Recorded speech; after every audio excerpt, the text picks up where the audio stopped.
Guess what guys, আমরা এই ক্যাফেটাতে এসেছিলাম, তারপর আমার ফ্রেন্ডরা বললো আবার এখানে বসবে না, মানে এই ক্যাফেটার থেকেও আমরা বেরিয়ে গেলাম।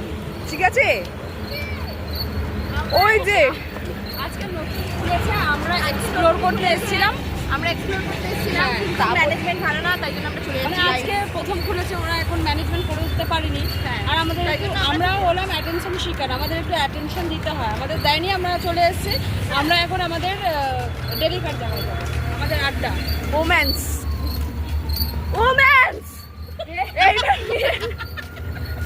দুটো ক্যাফে। হ্যাঁ, ফার্স্টে গেল একটা, আমরা আগে গেছিলাম সেই ক্যাফেতে, একবার বসে খেয়ে দিয়ে মজা করেছিলাম, কিন্তু সেখান থেকে আসলাম একটা ক্যাফে নতুন খুলেছে সেখানে। ঠিক আছে, এখানে এসে আবার এখান থেকে চলে যাচ্ছি একটা অন্য ক্যাফেতে। এখান থেকে মনে হচ্ছে অন্য ক্যাফে না, ওখান থেকে আমরা ঠিক বাড়ি চলে যাব, কিন্তু যাই হোক আমরা আবার যাচ্ছি, তোমাদেরকে দেখাচ্ছি আলটিমেটলি যে আমরা কোথায় গিয়ে স্টপ হচ্ছি। দাঁড়াও, ওয়েট করো তার জন্য।